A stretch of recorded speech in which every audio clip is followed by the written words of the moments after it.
Keputusan Menteri Dalam Negeri tentang penunjukan penjabat sementara Bupati Klaten Provinsi Jawa Tengah memutuskan menetapkan ke-1 menunjuk dan menugaskan Saudara Dr. AP Insinyur Sujarwanto Dwi Atmoko MSI, Kepala Dinas Energi dan Sumber Daya Mineral Provinsi Jawa Tengah sebagai penjabat sementara Bupati Klaten selama Bupati Klaten menjalankan cuti di luar tanggungan negara untuk melaksanakan kampanye pada Pilkada serentak tahun 2020.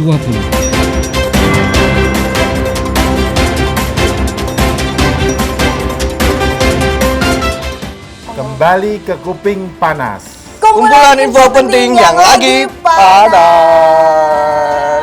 Oke Alvin, kita lagi ada di mana ini? Kita lagi deg-degan ininya. Beneran Yang pasti kita deg-degan. ini. Di samping kita ini ada Bapak PJS Bupati Klaten. Pasti Sobat Bersinar masih ada yang belum tahu kan? Nah, makanya kita akan membahas di sini dan berkenalan lebih dalam. Dan kali dengan ini Bapak. kita juga tergantung karir kita juga ya. Bener Bagaimana banget. kita membawa acara yang bagus dan benar di Bapak Kalau program kali ini gagal, pasti Kuping Panas sudah nggak ada lagi nih. Episode yang selanjutnya nggak ada Mas. Iya. Baik, jadi beliau ini adalah Bapak Sujarwanto Dwi Atmoko. Beliau ini juga Kepala Dinas ESDM. Jadi kita akan bahas kenapa sih kok bisa menjadi PJS Bupati Klaten. Nah, itu bagaimana Pak cerita awalnya kok bisa ditunjuk menjadi pemimpin di Kabupaten Klaten? Iya, sebenarnya nggak terlalu istimewa karena setiap pemerintahan itu harus ada pemimpinnya. Maka pada saat pemimpin itu tidak bisa menjalankan tugas karena memang habis masa tugasnya, karena memang sedang cuti di luar tanggungan negara atau memang berhalangan yang lain ya, itu maka harus ditunjuk pejabat pelaksananya. Nah, kalau di satu kabupaten itu bupatinya masih ada wakil dan wakil masih aktif bisa menjalankan tugas, maka pada saat bupati berhalangan menjalankan tugas, wakil bupati yang ditunjuk menjadi pelaksana tugas.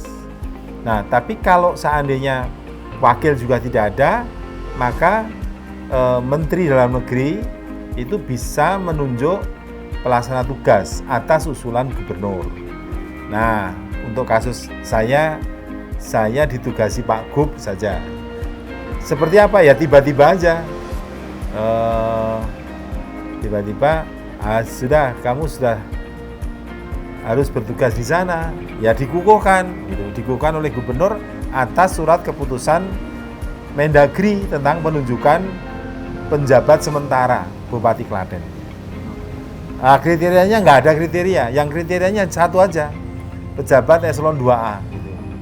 Nah, pejabat eselon 2A. Nah, kebetulan saya lah. Kenapa ya tidak bisa dijelaskan? Kenapa? Karena memang kita juga tidak tahu. Jadi makanya nasib, pati, rezeki itu hanya Tuhan yang tahu.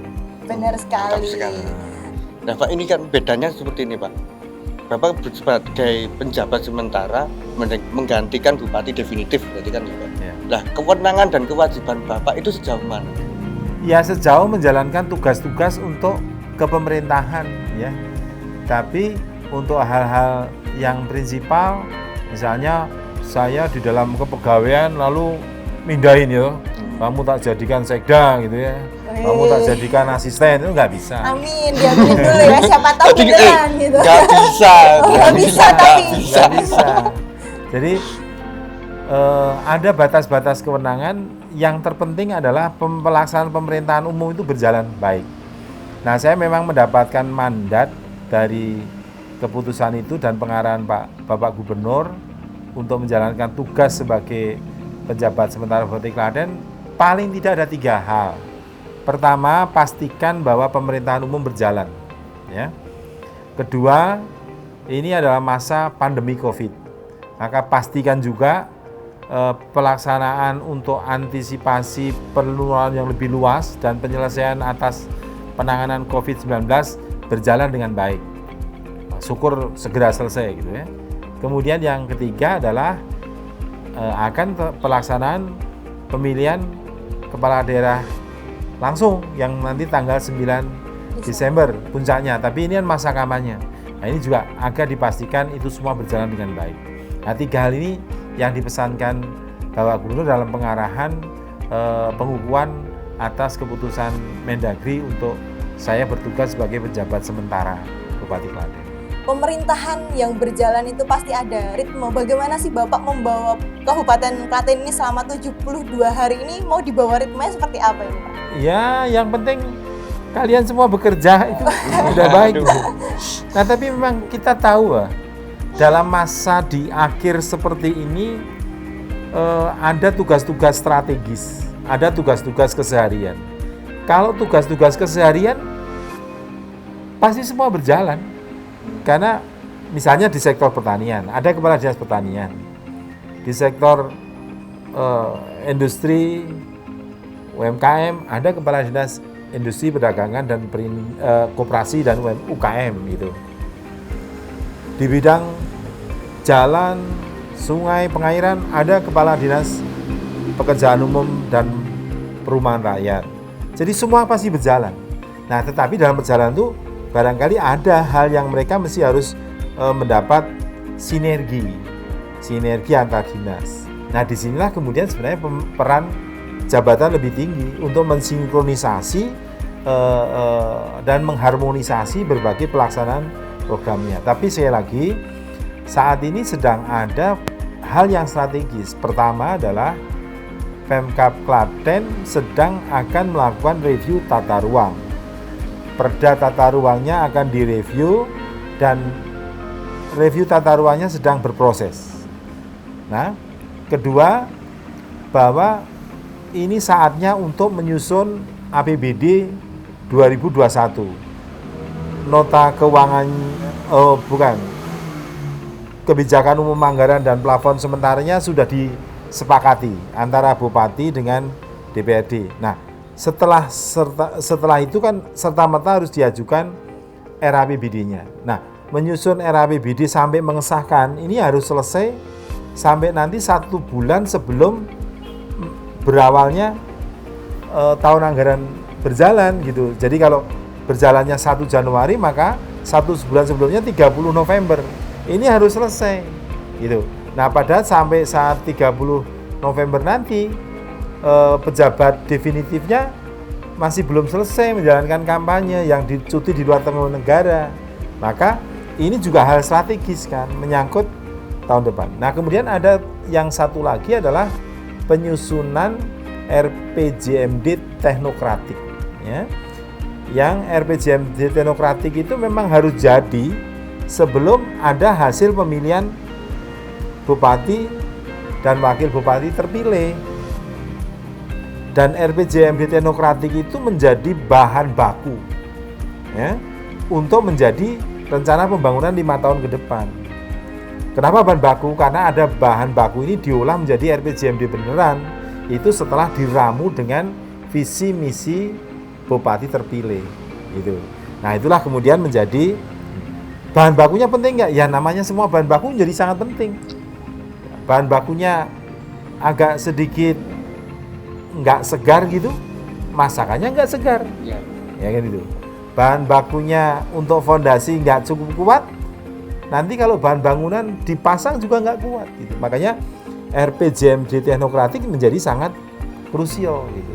Nah, inilah yang kemudian dalam waktu 2 bulan ini 3 hal strategis tadi menjadi fokus penting ya, di luar 3 tugas yang tadi saya sampaikan. Itu kan khusus di pemerintahan umumnya ya. Jadi nggak berat, ringan juga enggak gitu. Tapi kan Bapak di sini luar biasa bisa mengemban 2 tugas sekaligus. Itu gimana sih Pak cara membagi waktunya? Di Semarang itu sebagai kepala dinas, itu, kemudian di sini apakah ada aturan untuk bisa fokus satu atau memang harus ada yang dikalahkan satu, Pak? Enggak, pertanyaannya saya kembalikan. Mbak Titi sudah pacaran belum? Sudah punya suami belum? Aduh, belum Pak. Belum. Nah, Mas Alvin sudah punya pacar belum? Belum, Pak. Belum. Masa belum? Belum, Pak. Bapak aja nggak percaya loh, Vin. Berarti belum married juga ya? Belum, Pak. Nah, Yakin nggak bahwa pacarnya titik 1? Nggak yakin ya? Nah, nggak yakin. Bagaimana memanage 2 pacar bisa? Wow. Caranya di manage waktunya. Nah, persis jawaban itu. Jadi bagaimana kita memanage dua-duanya mesti berjalan, maka yang penting kita ngerti esensinya kan. Ya. Setelah kita ngerti esensinya, lalu pekerjaan itu kan ada tingkatannya. Ada yang harus turun sendiri, ada yang bisa delegate, ada instrumen mendelegasikan. Nah, ada instrumen lagi yang menggunakan teknologi, maka teknologi menjadi penting. Makanya teknologi digunakan untuk mengambil keputusan banyak hal. Jadi misalnya kalau di kantor dinas SDM kami menugaskan pelaksana harian. Salah satu kabid saya tunjuk menjadi pelaksana harian. Maka dia yang mengeksekusi yang sifatnya harian. Nah, hal-hal strategis menyangkut kewenangan keuangan, kewenangan aset, dan kewenangan personalia masih di saya.